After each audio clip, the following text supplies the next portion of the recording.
So 25 years old, don't worry. Any mistake is an income, is a wonderful revenue for you. So I told myself and told my young people, before 20 years old, be a good student. When you do entrepreneur, just learn some experience. Before 30 years old, follow somebody. Go to a small company. Normally in a big company, it is good to learn processing. You are a part of a big machine. But when you go to a small company, you learn the passion, you learn the dreams. You learn how to do a lot of things at one time. So before 30 years old, it's not which company you go, it's which boss you follow. It's very important. A good boss teaches you differently. And from 30 to 40 years old, you have to think very clearly, you're working for yourself if you really want to be an entrepreneur. When you're 40 to 50 years old, you have to do all the things that you are good at. Don't try to jump into the new area. It's too late. You may be successful, but the rate of dying is too big. So 40 to 50, think about how can you focus on things that you are good at. But when you are 50 to 60 years old, work for the young people. Because young people can do better than you. So rely on them, invest on them, making sure they're good. So when you are over 60 years old, spend time for yourself. On the beach, sunshine, right? It's too late for you to change normally. But this is my advice to the young people. 25 years old, make enough mistakes. Don't worry. You fall, you stand up. You fall, you stand up. Enjoy it. 25 years old, enjoy the show, enjoy the show. I did not have a rich father. Tried 3 times for university, all failed. I applied for Harvard for 10 times, all failed. They don't even want to see me. For the last time, I went to the Teachers College, which was considered the 3rd or 4th class of my city. So I applied jobs for 30 times, got rejected. It was so difficult at that time. I was so frustrated because I taught in the university. My pay was $10 a month. Because I could not find a good job. In 1994, discussed that I'm going to do something called internet. And 23 of them against it. They said, this is a stupid idea. We have never heard about internet. And you know nothing about computer. And I never thought I was smart. Nobody believed that I could be successful. Because everybody say, well, this guy think differently, think crazily. They think about something that never work. I tried to borrow $3,000 from the banks. Took me 3 months, but I still cannot get it. We talked to over 30 or 40 venture capitalists. Everybody said, no, forget it. A lot of people said Alibaba is a terrible model. As I said, I believe it. I think this thing could be big. I never thought it would be that big like today. But I believe that something is waiting for me there. And I have to work hard to prove myself. That was the tough experience. So we gathered $50,000 from 18 founders. We started. For the first 3 years, we did not have even $1 revenue from our business. It was not easy.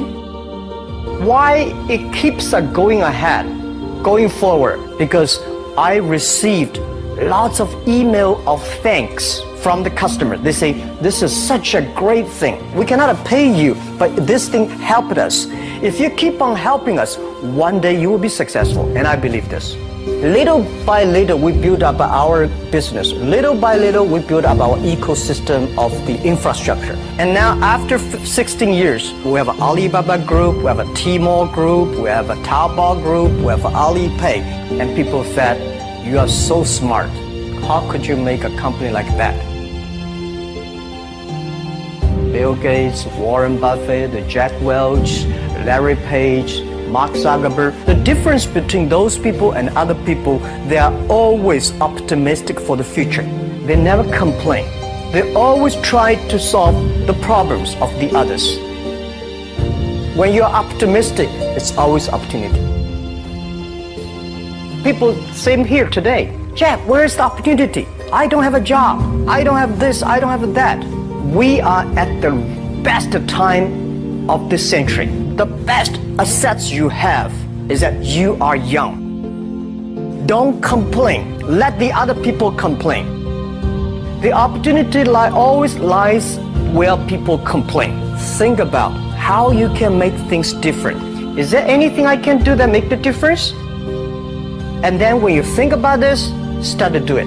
I saw a lot of people, young people, have fantastic ideas every evening. But in the morning, they go to the office same again. Being an entrepreneur, you have to do the things before the other people do.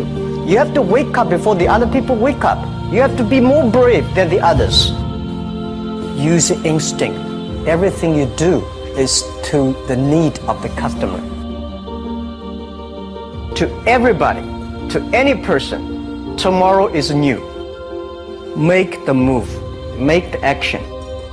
Whether investors believe it this or not, whether your friends believe it or not, whether your parents believe it or not, that's not important. You believe it, your team believe it, and work day and night on this. That's how the things happens. Make enough mistakes. You fall, you stand up. Any mistake is an income, is a wonderful revenue. Don't worry about the money. Money follow the people. People should follow the dreams. If you have a dream, just to go ahead. I think nobody can conquer the world. We only can serve the world. Either work for the others or work for yourself. And I choose the way, work for myself. Working for myself, that means working for the society. If you really want to work for yourself, think about the others. Because only when the other people are successful, when the other people are happy, you will be successful, you will be happy. I think today people worry a lot about the world, about the economy, China, economy in the world. But I'm very optimistic. When people start to worry, that is the opportunity is. I worry about the blood testing, and she created good things. And I think great innovations, great companies always happen in the tough times. Life's like the music. You have up, you have a down, you have a long, you have a short notes. And I like the American movie. Life is like a box of chocolate. You never know what you're going to get, right? So I'm pretty optimistic. The opportunity in the future for equality is huge, because in the last century, the IT is for big companies. The globalization is for big companies. But now with the technology, we can serve those 80% of the companies that never been served. We can serve the 80% of the young people that have never been served. Technology for internet is so cheap, so easy to use. One of the reasons why we grow in China e-commerce so fast, much faster than the USA, because our infrastructure of commerce in China was too bad. When it is too bad, something happens and goes. Today we are working on the rural areas of China. I can never imagine that China, about 800 million people still live in the rural areas, are farmers. And there are about close to 200 million people. Their income is less than $1 per day. And before the internet, it's impossible for these guys to reach the PC because it's so difficult. Even people like me, I don't know how to use a PC. But now 80% of the farmers, those people using mobile phones. When I have the mobile phones, the internet, the data, things change a lot. So I'm excited about the future. People always worry. I love the young kids sitting there and talking about the dream, the hopes, because if they have the hope, we have the hope. That's what I believe. And let's just take what you do. And I've loved every description I've ever heard about how you serve people, and your story about the bamboo farmers and your wife and her friends. It was fabulous. But where's this going? What are you going to do? What are your plans to maximize the use that people in remote rural areas of China can make of their cell phones besides ordering your projects? How are you going to get it? Are you going to get them in the banking system through cell phones? How? Well, we never know that we can grow so fast. In the past 5 months, we covered 4,500 villages. And these people, normally they use in very traditional way. It took them like we went to a rural area. It took the farmers 2 hours to walk to the downtown in the middle of the town and buy things. But today, because the mobile phone, and we can deliver things to their home, to their village within 72 hours.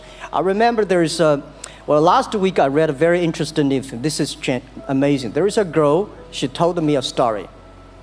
She said her grandfather, 92 years old birthday. And for his life, he always wanted to try one Western style food. But he lived in the rural areas. There's no such restaurant food. So she said, I tried on the internet, book a restaurant dinner for Western food, delivered to that village. And they finally immediately find one restaurant. There are 3 guys. They took like a 3 days bus from Shanghai to that village, made an Italian spaghetti and beef for them for this 92 years old birthday. And whole village was excited. Everybody said, wow, we can order food, Western style food. So buying almost everything. And also we're helping, there are a lot of farmers, they plant a lot of apples, great apples. But 90% of the apples rotted because there's nobody buy them. They normally buy by track. If you sell the apples, they sell whole track. And using the traditional way, they can sell by whole basket of the apples. But now, because of the internet, they sell by one. Each apple they sell $1. Or 1 RMB or 2 RMB for each. So the farmers see using internet, they can buy and sell using the mobile phone. That changed their lives. And I think it's exciting. And people need examples when they see, my neighbor made money through online to selling things. My neighbor buy much interesting things online. People start to learn. And more people start to buy the mobile phones. We cannot make all the mobile factories to sell phones to them. Only they know the mobile phone really works, helping change their lives, they start to buy the mobile phones. Just one more question. And then, do you think this will make the current problems like the current problem in China less likely? That is, if we'll have more market information and the market will drive where the investment goes instead of the government trying to make judgments about, I better build another housing development or office development here, there, yonder, and you wound up with a bubble. If it comes from the bottom up, is it more likely that fewer bad things will happen? Yeah, I think last week I was in Seattle discussing about the China economy. I think you American people worry too much about the China economy. Well, you see, every time when you start to worry about China goes better. Every time you think China is in problem, we'll get better. But when you have to say, you have a high expectation of China always a problem. Like parents have the expectation of the kids, of the same. But there's a big difference between American consumption because people say, the economy is bad, so China consumption will be good low. No, totally different. You Americans love to spend tomorrow's money. And the other people's money, maybe. Or maybe the children's money. We Chinese love to save money.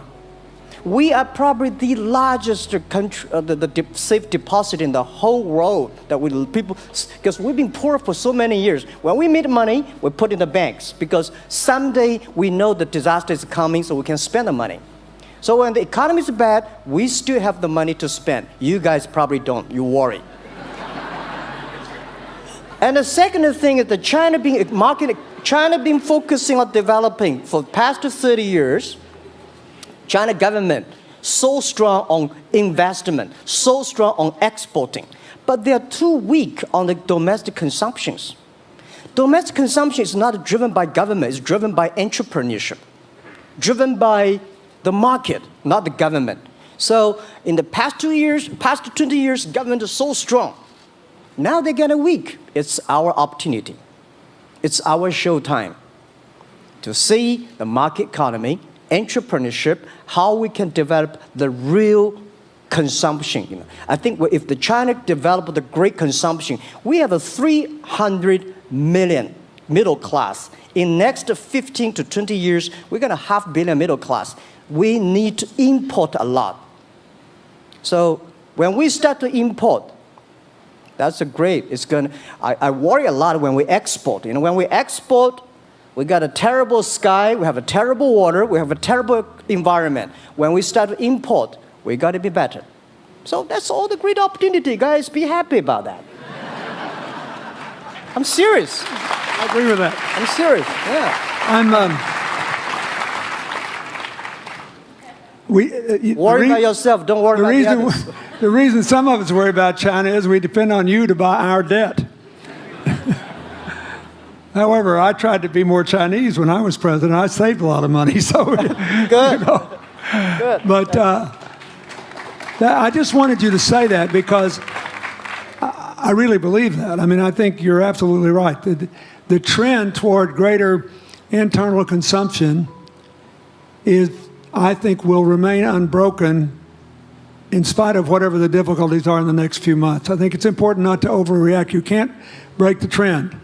You've got to clean up the land from chemical contaminants. You've got to clean up the air. You're going to do it. Yep. And a lot of Chinese will make a lot of money out of that. There'll be a lot of great new companies, and there'll be opportunities to import from other places. Yeah.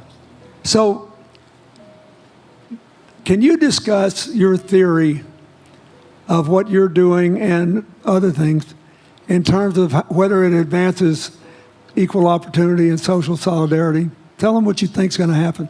And what other kinds of, when your opening remarks, you just said technology is going to be active in this way in other areas of the economy. What do you think the next big opportunities are? But first, tell them just in 2 sentences what you're doing, because Jack and I know, and we haven't been clear enough. Explain it, and explain how you think that advances social solidarity and equality of opportunity. Well, our work is in the belief that access to health information is a basic human right. And that lab information, particularly because lab data drives 70% of clinical decisions, needs to be accessible to people before they're sick. So if you look at the word diagnose in the dictionary today, it says to determine the presence of disease from symptoms, which means by definition, we're determining that people are sick once a disease has already progressed. And our work is in being able to make lab testing accessible to people in time for therapy to be effected. And to do that in a way in which every person, irrespective of their insurance status, irrespective of where they live, can afford the ability to get a test done. So that means, in our case, we've invested the last 12 years in now developing hundreds of tests, many of which are less than $10. So $2 tests in the United States. And I think one of the amazing things about this country is that we have such an incredible ecosystem for fueling creativity, and that creativity can create new markets. So in answer to your question about the market being able to conform itself to social good, I think the creativity that goes into creating these new technologies creates new markets in and of themselves. And our basic belief is that those new markets come from empowering individuals and enfranchising individuals and trusting that individuals have the capability to engage with information, and in accessing that information, beginning to take control of their own outcomes and their own health outcomes, and in doing so, changing the way our healthcare system works. Think what this could mean for rural China, for rural India, for Native American reservations in America, for the Mississippi Delta, for the remote areas of where all the jobs were lost from coal. You're all of a sudden giving people information. And one of the most important things I think we did in my second term as president in the healthcare front was develop this diabetes self-care program, and all of a sudden Jack's company could be delivering the means to self-care based on your test. I mean, I think that this is a very big deal. We all want to live as long and as well as we can, and Craig Venner was here. We were joking about whether we'd make it to 100, but in the meanwhile, you want to keep people healthy, and if they're sick, you want to intervene early, not late. Yeah. Well, and if you look at, the ability to engage with this information, we have a $4 trillion healthcare problem in this country. 20% of it is type 2 diabetes, which is reversible. And we have 90 million Americans who do not know they are pre-diabetic. But access to information and the ability to engage with that information is the foundation for being able to change those outcomes and cost, right? One more fact, and then I want to call on Jack. You founded this company 12 years ago, right? Yeah. Tell them how old you were. I was 19. Yeah. So, don't worry about the future. We're in good hands. So, I was thinking about 19, where I am. 19, I've not passed the examination for university yet. I failed 3 times, but I think it worked out. I'm not good at schooling. Well, yeah, that's why I give confidence to a lot of young people in China. If Jack Ma can be successful, 80% of the people can be successful. People like her, we're jealous. But, well, equality, I would like to make a little bit technology helping, because yesterday I was joining the UN Women Conference about gender equality. And I think the first technology revolution happened 200 years ago in the UK, released the human body, the arm, stronger. The second technology revolution in the USA for energy, you can last long. But this technology revolution release the brain. So this century is not a competition who is stronger, whose muscle is stronger. It's who is smarter, who is soft, who can listen.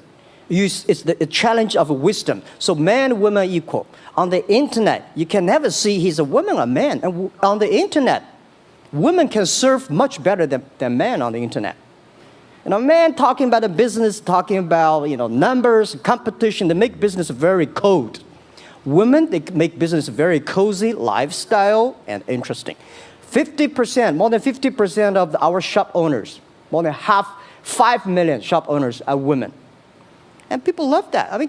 This is a great thing. I see that this century, we see more and more women leaders, on the state leaders, presidents. In the future, we're going to General Secretary of the United Nations should be a woman leader. And this is the great century for equality. And I feel excited about that. let me ask you, we're almost out of time, but one of the things that we haven't talked enough about here, and not just here, but generally, is whether the leapfrogging we saw with cell phones, which was instrumental in your phenomenal business success and which will make it possible for you at the appropriate time to do what you've done on a global scale, hitherto unimaginable in all of human history for anybody to have any of their own health data. We've seen examples, but not the kind of dramatic penetration we need with energy and clean energy and enough in a short enough time to avoid the worst consequences of climate change. So do you believe that, your country has done more than anybody else to try to put up solar panels, and some of your companies went broke because you overdid it, right? But beforehand, and you got to work out the phase out of the coal, the phase into the sun and all that. Meanwhile, Africa, which is growing like crazy because of the cell phone in no small measure, and has 6 of the fastest growing countries in the world, still has vast swaths of its land totally dark at night. Do you believe that it's possible for us to scale up with distributed solar power rather than centralized as quick as we did with the cell phone? And if so, and if that were your business, if you had to quit what you're doing today and start there, how would you do it? And how would you do it? Very first, I know that. I'm such a huge believer in technology, and I think especially right now, we're at an incredible time in terms of new technology and the ability to apply technology in a scalable way towards solving some of these problems. So I would look at it in the context of some of the renewable solutions that we already have, and in the context of empowering, connecting individuals with access to those solutions, and in the context of creating markets around them. I think that there's real opportunity to actually create an ecosystem in which people can financially benefit from these solutions, and I think that's going to drive an adoption. I think in developing economies, there's a revenue stream associated with that, and the more we can turn even already some of the technologies that we have into markets, the more that we can fuel, I believe, local growth and individual engagement in beginning to adopt some of these solutions. Just related to that, Jack, you answer it, and then I'll ask you one final question. Yeah, I am a strong believer that technology can make world much better, because people say China economy is getting slower. I'm happy about the 7%, even 5%. Even 5% of the GDP of the number of China, of the second largest economy, is big enough. But you don't expect China to keep on growing 11%. Because like one human body, when you're 1.8 meters tall, you cannot keep on like a 10% grow every year. You have to grow the quality, your mind, the wisdom. So I think China needs new technology to solve these problems, and which today the data, the clean technology, all these things that China is supposed to do, if we keep on the tradition, the old ways, we'll go nowhere. This is why I feel excited, because people ask me, what is your dream now? Because I never thought I would be today. I can sit here talking to president. I'm like a guy, on the street, and like failed 3 times for university, 5 times for high key schools. I applied for 10 times in Harvard school, all rejected.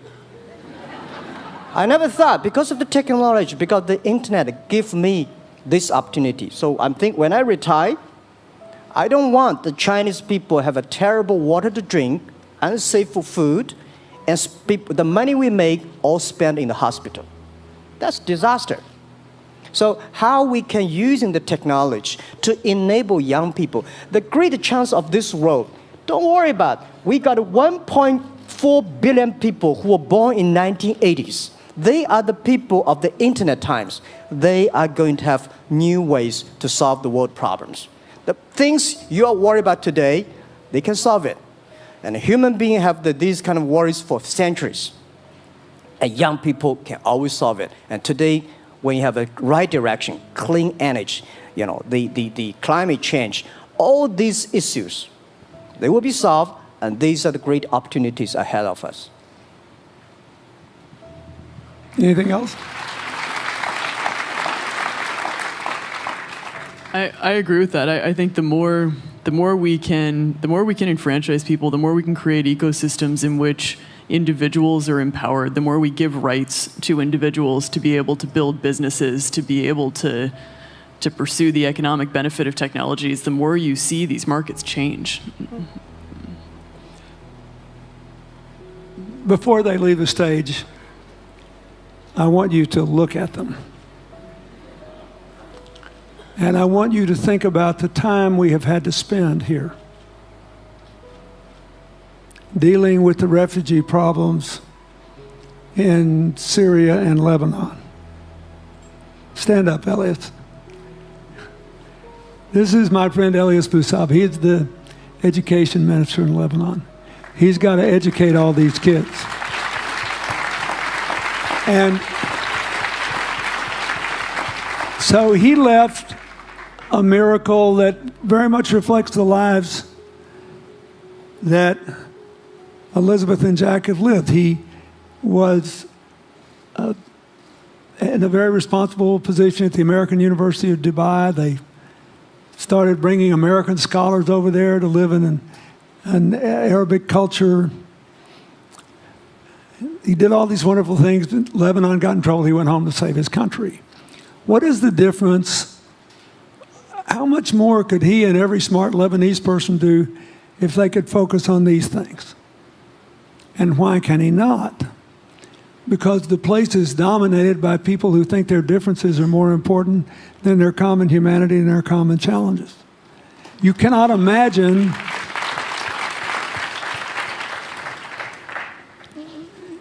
Jack Ma's proud of being Chinese. I like that. He never hid it. He's happy about it. I'm proud to be a global citizen too. Yeah. Yeah. And I imagine Elizabeth's proud to be a blonde-haired, blue-eyed American techno whiz from Northern California. Yes.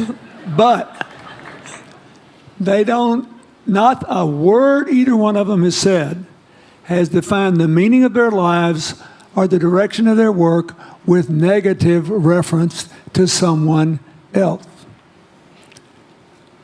My friend Dikembe Mutombo, stand up. No, you don't have to stand up. It'll hurt you too much. You're an old man. My 7'2" tall friend was just inducted into the National Basketball Association Hall of Fame.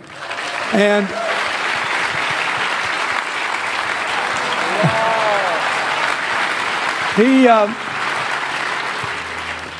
my family, my whole family loves him. And I have seen how much he has given back to his native country, Congo, which has been so troubled. I've known him a long time. We both went to Georgetown University. I did before he was born, I think. I've never heard him say a resentful thing about anybody. I have seen him give and give and give and try to give the people in his native land opportunities. Why am I telling you this? He's had a good life because he never defined his life with negative reference to anybody else.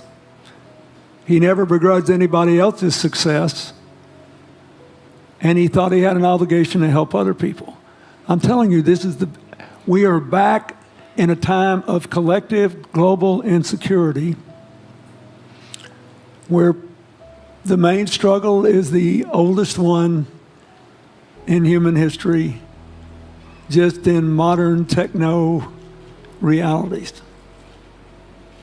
I mean, if you were trying to build the Middle East, you would think about our permanent sponsor here, the ambassador from Oman, who her government tried to help head off a calamitous war in the Middle East over the nuclear issue in Iran. We all pray to God that it'll work out all right. And the lead she made. You look around all these places, wherever people are putting aside their differences and working together, good things are happening. We cannot achieve economic or social equality without living in the factual realities of the world we face, looking at the obstacles, looking at the opportunities, making the best decisions. And those of us who even feel good about ourselves because we think we spend a lot of time giving, our whole goal should be to work ourselves out of a job. One of the things that Bill and Tanny Austin are sitting there with Starkey, they started giving away hearing aids, and then they decided, well, we better teach these young people how to speak. If they get the gift of hearing, they'll have to learn that. So they got into the education business.